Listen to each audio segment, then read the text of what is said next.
नजर BTV Urdu news में आपका खैर मकदम और आप देख रहे हैं कर्नाटक महाराष्ट्र न्यूज। सबसे पहले नजर डालेंगे महाराष्ट्र की सुर्खियों पर। मुंबई से लापता होने वाले 3 नौजवानों का दाइश में शामिल होने का अंदेशा, ATS मामले की तफ्तीश में मसरूफ। ईद मिलादुन नबी के मौके पर शराब पर पाबंदी आयद करने का मामला, रियासती वजीर एकनाथ खड़से ने आइंदा 2 रोज में हतमी फैसला लेने की कही बात। मुंबई के अमरनाथ रेलवे स्टेशन पर पेश आया दिल दहला देने वाला हादसा, चलती ट्रेन के सामने आए बच्चे को पुलिस ने बचाया।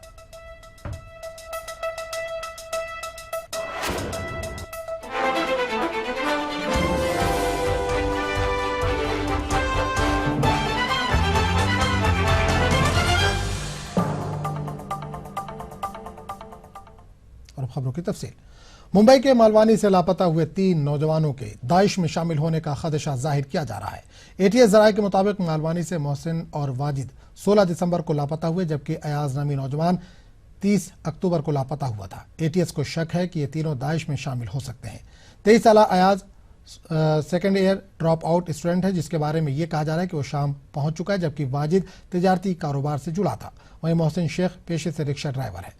महाराष्ट्र ATS इस मामले में जांच कर रही है। मंगल को गया 15 तारीख को, इसका आधार कार्ड में जरा नाम चेंज कराने का है। 4 को जाकर तो इतना बोल के गया बस। ATS वाले आए थे पूछने के लिए, क्या बोले वो क्या भी नहीं, ज्यादा बोले नहीं, ऐसे जानकारी लिए 2 मोबाइल लिए गए। जो 3 बजे रेगुलर हो गया, रात को 2 बजे आए, रिपोर्ट 1 बजे लिखा है रात में। हमें उसी दिन रात में घर पे आकर उसकी बीवी, माँ बाप भाई लेके गए घर पे। वो 1-1.5 महीने से मतलब गायब है और अभी उनकी अम्मी वो ज्यादा परेशान है, रोना हो रहा है, तो अभी मालूम पड़ा है कि वो 1-1.5 महीने से नहीं है घर में। ऐसा तो वो रात में ही ज्यादा मतलब आते थे, दिन भर तो दिखाई नहीं देते। लेकिन सर्विस के लिए पूना जा रहा है, तब से वो आई नहीं है, तो उनके अम्मी ज्यादा परेशान रहते हैं। और बात भी ज्यादा नहीं करते थे, घर में ही रहते थे, किसी से इधर बात नहीं करते थे। घर में उनके अम्मी से उनसे ही बात करते थे, ज्यादा बाहर दिखते भी नहीं थे। दाइश ने अपने प्रोपेगेंडे को आम करने के लिए बाज़ाब्ता तौर पर एक ऑनलाइन किताब जारी की। इस किताब के जरिए मुस्लिम नौजवानों को गुमराह करने के लिए हर मुमकिन कोशिश की जा रही है, जिसमें कुरान का हवाला देकर गलत फहमी कायम की जा रही है। वहीं हॉलीवुड की फिल्म दिखाकर दाइश के लिए काम करने के लिए उकसा रही है।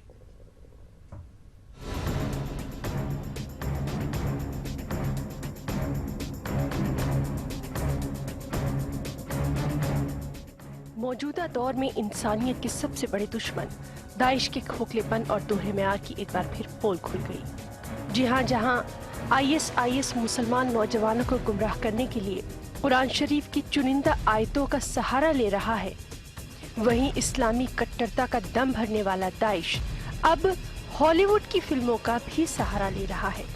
दाइश ने अपने नजरियात को फरोग देने के लिए एक ऑनलाइन ई-बुक शुरू की है और इस बुक का नाम है गैंग्स ऑफ मुस्लिम। इस किताब के जरिए दाइश ने नौजवानों को वरगलाने के लिए कुरान शरीफ की एक आयत का गलत मफहूम पेश करते हुए तशद्दुद इख्तियार करने की सलाह दी।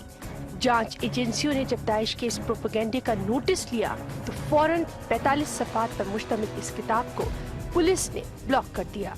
जिस तरीके का देखा है कि कुछ टेरर ऑर्गेनाइजेशन भी इस तरीके का सोशल मीडिया का इस्तेमाल करते हैं, तो उसके ऊपर भी हमारी नज़र रखते हैं और इस तरह की अगर सूचना मिलती है तो लोकल पुलिस और संबंधित विभाग को सूचना देके उसके ऊपर कार्रवाई की जाती है।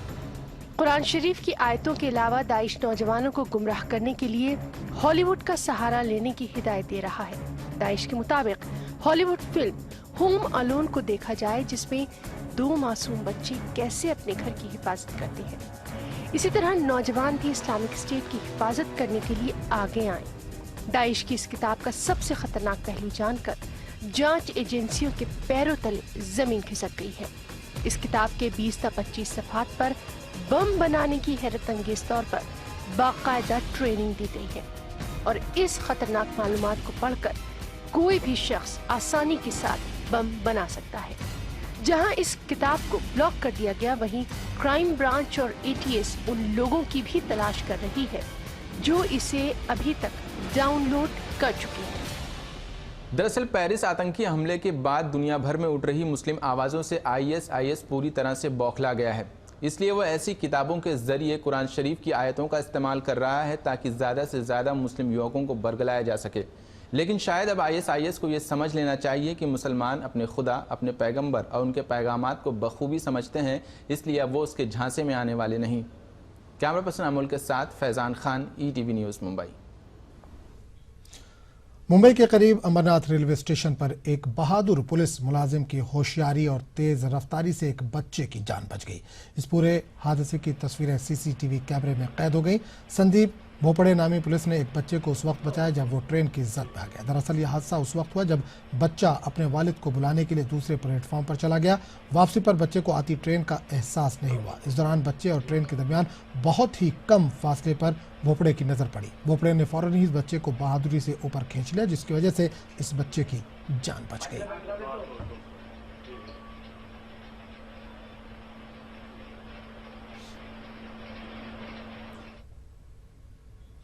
मुंबई में ऑल इंडिया मुकाबले दीनियात का शानदार इख्तिताम हुआ। तहरीरी व तकरीरी मुकाबलों में 55 अफराद को इनाम इकराम से नवाजा गया। मुकाबले दीनियात में इस्लामी मौज़ूआत के अलावा दहशतगर्दी, जहाद नहीं है, माहौलियात और इस्लाम जैसे मौज़ूआत को शामिल किया गया था। मुंबई की कदीमी करीमी लाइब्रेरी अंजुमन इस्लाम ने 5वें ऑल इंडिया मुकाबले दीनियात का एहतमाम किया। इस मुकाबले में primary, secondary, junior college, degree और प्रोफेशनल कॉलेज के अलावा असातिज़ा के ग्रुप को मिलाकर कुल 600 से ज्यादा अफराद ने शमूलियत इख्तियार की। मुख्तलिफ ग्रुपों में अव्वल, दोम और सोम आने वालों को इनामात से नवाजा गया। मेरा नाम है अंसारी मोहम्मद उसामा मुश्ताक अहमद। मुझे बड़ी खुशी हो रही है कि यहाँ ऑल इंडिया मुकाबले में मुझे पहला इनाम दिया गया है। मैं ATT हाई स्कूल मालेगांव से ताल्लुक़ रखता हूँ। जूनियर कॉलेज ग्रुप मेरी तकरीर का उन्वान था अशराए मुबश्शरा की मिसाली ज़िंदगी और हम। मैं यहाँ मौजूद तमाम स्टाफ और जिन लोगों ने ऑर्गेनाइज़ किया था उन सबका शुक्रिया अदा करता हूँ। अल्लाह ताला की ज़ात का भी शुक्रिया अदा करता हूँ जिन्होंने इस काबिल बनाया। मुझे फर्स्ट प्राइज़ स्पीच में मिला है और मेरी तकरीर का उन्वान था वो नबियों में रहमत लक़ब पाने वाला, और मुझे फर्स्ट प्राइज़ मिला। मैं बहुत खुश हूँ। मुकाबले दीनियात में बाअदब बानसीहत, सीरतुन नबी, अशरा मुबश्शिरा, इस्लाम जहाद नहीं है, इस्लाम और माहौलियात जैसे हम असर मौज़ूआत को शामिल किया गया था। 5 सालों से चले आ रहे मुकाबले दीनियात में गैर मुस्लिम तलबा ने भी हिस्सा लिया। ये मुकाबले अंग्रेजी और उर्दू में मुनक़िद किए गए। सीरत नबवी के मुतालिक के बहुत से पहलू हैं। दुनियाई इंसानियत पर क्या एहसानात हैं आपके, ये बताना ज़रूरी है।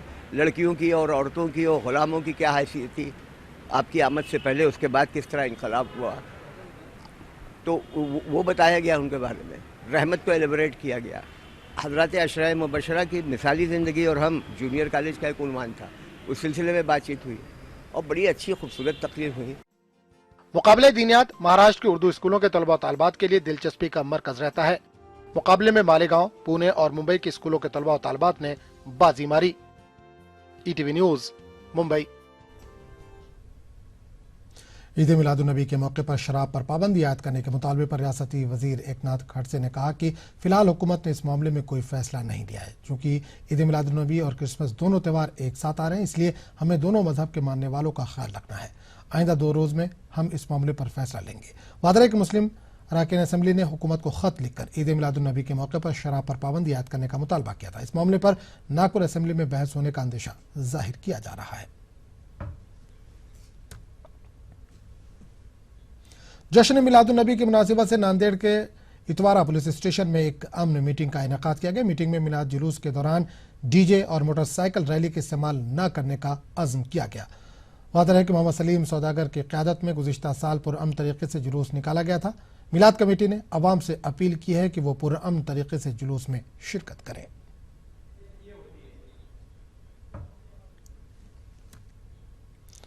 शिवसेना लीडर नीलम गोरे ने नागपुर असेंबली में पॉस्को कानून को सख्ती के साथ नाफिज करने का मुतालबा किया। इस मामले में इन्होंने खुसूसी तौर पर वज़ीर आला देवेंद्र फडणवीस से दरख्वास्त की है।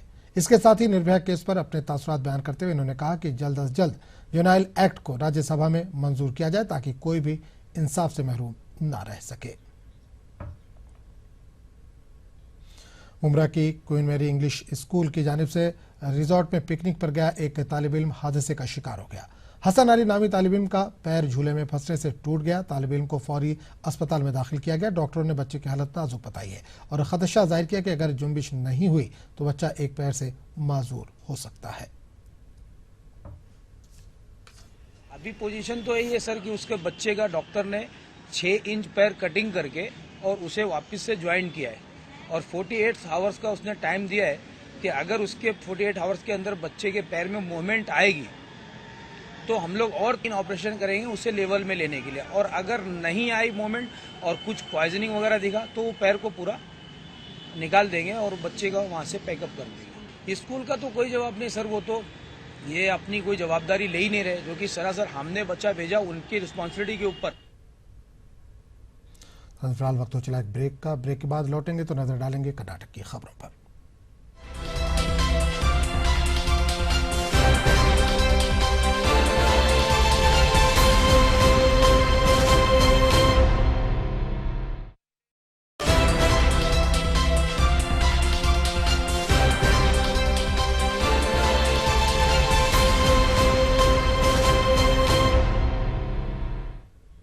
ईटीवी उर्दू न्यूज में एक बार फिर आपका खैर मकदम और नजर कर्नाटक की हेडलाइंस पर। गुलबर्गा से ताल्लुक रखने वाले आईएसआईएस के मुश्तबा एजेंट सिराजुद्दीन को आज जयपुर की एडीजे अदालत में किया गया पेश। 10 रोज की एटीएस तहवील। कर्नाटक के कोलार और चिकबल्लापुर जिलों में आज बनाया गया बंद। यतन होले आपाशी मंसूबे को जल्द अज जल्द मुकम्मल करने का मुतालबा। सदर जमहूरिया Pranab Mukherjee central university of Karnataka के कन्वोकेशन में करेंगे शिरकत। सख्त सिक्योरिटी इंतजाम।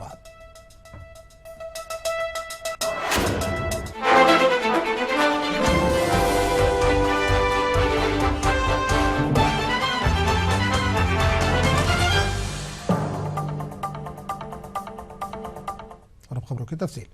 गुलबर्गा से ताल्लुक रखने वाले मुश्तबा आईएसआईएस एजेंट मोहम्मद सिराजुद्दीन को आज एटीएस ने जयपुर के एडीजे अदालत में पेश किया। अदालत ने सिराजुद्दीन को 10 दिन के लिए एटीएस की तहवील में दे दिया है। सिराजुद्दीन 31 दिसंबर तक एटीएस के रिमांड में रहेगा। 10 तारीख को गिरफ्तार करने के बाद 10 रोज का रिमांड लिया गया था और 21 तारीख रखी गई थी आज रिमांड के लिए। तो हमने एप्लीकेशन ये लगाई थी कि जो एफआईआर है उसके बेसिस पे इनके खिलाफ कोई केस नहीं बनता, क्योंकि ये आईएएस के मेंबर हैं नहीं। कहीं भी कोई एविडेंस में ऐसी बात नहीं है जिससे ये साबित होता हो कि ये आईएएस के मेंबर हैं या उसके लिए काम कर रहे हैं। खाली ये लैपटॉप के ऊपर चैटिंग करना या अपने व्यूज़ को एक्सप्रेस करना कोई क्राइम नहीं होता। इसलिए इनको 169 सीआरपीसी का जो प्रोविज़न है पुलिस को छोड़ देना चाहिए। अगर पुलिस नहीं छोड़ती है तो कोर्ट को कंसीडर करके छोड़ देना चाहिए। ये हमारी रिक्वेस्ट थी कोर्ट से। अब इन्होंने जो एप्लीकेशन लगाई थी रिमांड की उसके अंदर भी इन्होंने जेसी के लिए लिखा था कि जेसी का रिमांड दिया जाए, लेकिन कोर्ट का कहना है कि वो शायद टाइपिंग मिस्टेक की वजह से ऐसा हो गया। तो कोर्ट ने ये कहा है कि ये लोग जो सीपीयू रिकवर हुआ है इनका ऑफिस से, उसकी जांच एफएसएल दिल्ली से करवाना चाहते हैं ये लोग। इसके लिए इन्होंने 10 रोज का रिमांड दिया है। जेलों में बंद बेकसूरों की रिहाई के लिए कोशिश करने वाली NGO association for protection of civil rights APCR के रियासती कन्वीनर ने बताया कि एपीसीआर अपने क़याम से लेकर अब तक कई नौजवानों को रिहा करने में कामयाब हुई है। भटकल के दौरे पर आए रियासती कन्वीनर इरशाद देसाई ने नौजवानों से अपील की कि वो सोशल मीडिया के इस्तेमाल में एहतियात से काम लें। आमतौर पर कम्युनल क्लैशेस के मौक़ों पर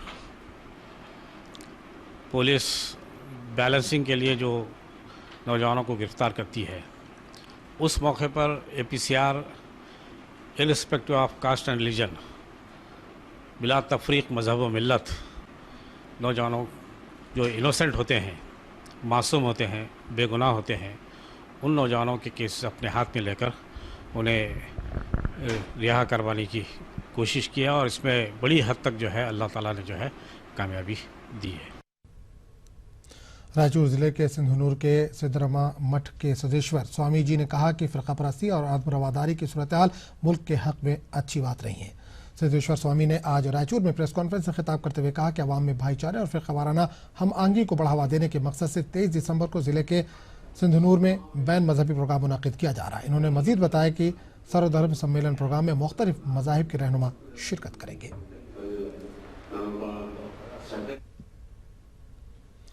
कर्नाटक के कोलार और चिकबल्लापुर जिलों में आज बंद मनाया गया। किसानों और दीगर तंजीमों की जानिब से मनाए गए बंद से दोनों अजला में आम जिंदगी बुरी तरह से मुतासर रही। दोनों अजला के लिए पीने के पानी का मंसूबा और आबपाशी प्रोजेक्टों को नाफिज करने का मुतालबा करते हुए ये बंद मनाया गया। वादरा के कोलार और चिकबल्लापुर अजला के लिए रियासत के जनूबी कन्नड़ जिले से पीने का पानी फराहम करने का मंसूबा ज़ेर तामीर है, लेकिन साहिली अजला के लोगों की मुखालफत के बाद इस मंसूबे के नफाज में रुकावटें पैदा हो रही हैं। येतनहोले नामी इस मंसूबे को जल्द अज जल्द मुकम्मल करने का मुतालबा कोलार और चिकबल्लापुर में जोर पकड़ता जा रहा है। आज मनाए गए बंद के पेश नज़र कोलार और चिकबल्लापुर अजला में स्कूल और कॉलेजों को छुट्टी दे दी गई थी। सरकारी ट्रांसपोर्ट मुकम्मल तौर पर बंद रहा और इस मामले पर कौमी शाहराहों पर भी कई घंटों तक एहतजाजी मुजाहरे देखने को मिले।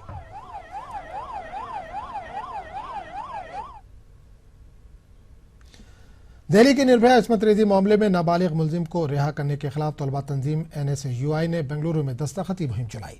माउंट कार्मेल कॉलेज में बड़ी तादाद में लड़कियों ने इस्मत रेजी की रोकथाम के लिए मशवरे तहरीर करते हुए दस्तखत किए। तालिबात ने निर्भया मामले में मुलजिम को बरी करने के फैसले की मुखालफत की। इस मौके पर हुकूमत से अपील की गई कि वो लड़कियों की हिफाजत के लिए खातिर ख्वाह इंतजाम को यकीनी बनाए।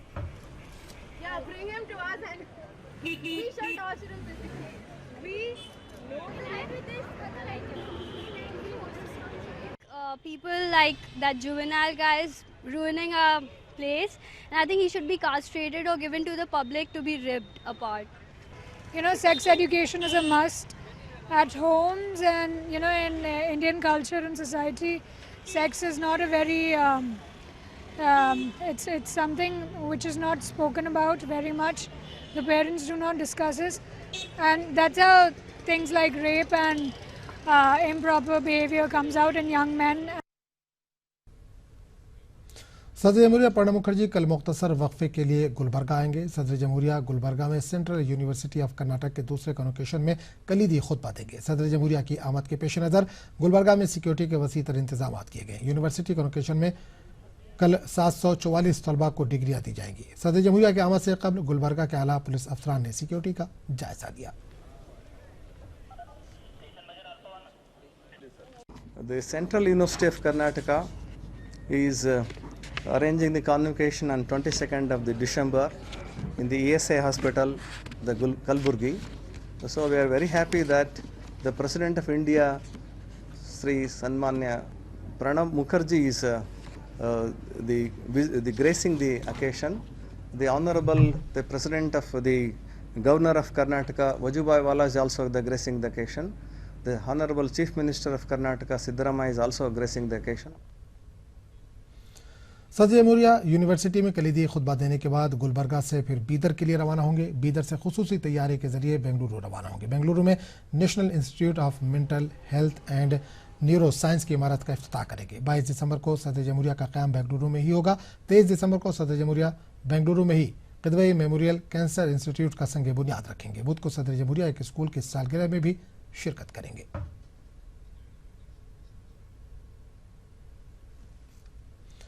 Central university of Karnataka Gulbarga में जल्द ही दक्कनी उर्दू पर रिसर्च सेंटर कायम किया जाएगा। इसके अलावा सूफी संतों की खिदमत पर एक रिसर्च सेंटर जल्द ही शुरू किया जाएगा। यूनिवर्सिटी के वाइस चांसलर प्रोफेसर HM महेश्वरिया ने बताया कि इन प्रोजेक्टों के लिए UGC से मंजूरी की ज़रूरत है और इसके लिए शायद वक्त लगे, लेकिन फिलहाल यूनिवर्सिटी अपनी जानिब से इन 2 रिसर्च सेंटरों को शुरू करने का मंसूबा रखती है। इन 2 रिसर्च सेंटरों को यूनिवर्सिटी की एकेडमिक काउंसिल ने मंजूरी दे दी है।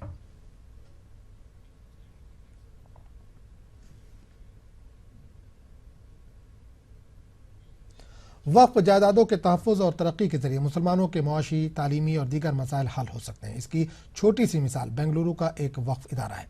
चलिए देखते हैं किस तरह अपनी आमदनी में इजाफा करते हुए ये इदारा मिल्लत की फलाह व बहबूदी का काम अंजाम दे रहा है। बेंगलुरु के कल्ब में वाक़ हज़रत हमीद शाह हज़रत मुहिब शाह दरगाह कॉम्प्लेक्स रियासत कर्नाटक का अहम औक़ाफ़ी इदारा है। साबिक़ पुलिस अफसर GA बाबा की सरपरस्ती में इदारे ने मज़ीद तरक्की हासिल की है। इदारे के शॉपिंग कॉम्प्लेक्स से हासिल हो रही आमदनी में हर माह 3 लाख रुपए का इजाफा हुआ है, यानी हर माह इदारे की आमदनी 10 लाख रुपए से बढ़कर 13 लाख रुपए हो गई है। लिहाजा इस इदारे ने स्कॉलरशिप, तिब्बी इमदाद और दीगर फलाही स्कीमों के लिए मुख्तस किए जाने वाले रुकुमात में भी इजाफा किया है। हमारा टीम वन ईयर अभी कंप्लीट करें। हमारा रेंट इधर एवरी मंथ 10 लाख था, अभी 13 lakhs हो गया अभी, 3 lakhs इंक्रीज हुआ। एंड लास्ट ईयर हम 32 lakhs ये स्कॉलरशिप दिया।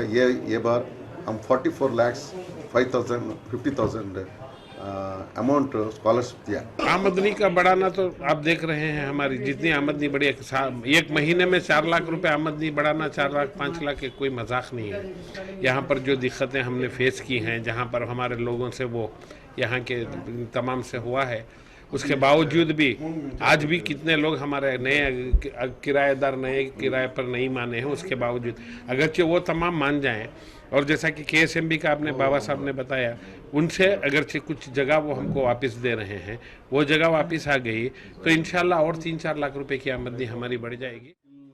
किरायों से हासिल होने वाली सालाना आमदनी में से ये इदारा 45 लाख रुपए स्कॉलरशिप, 20 लाख रुपए तिब्बी इमदाद, 15 लाख रुपए लड़कियों के हॉस्टल, 15 लाख ITI पर खर्च कर रहा है।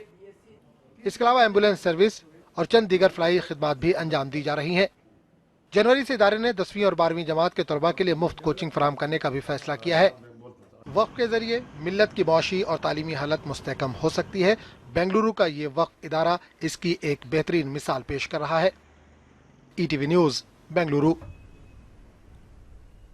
हमें दीजिए इजाजत।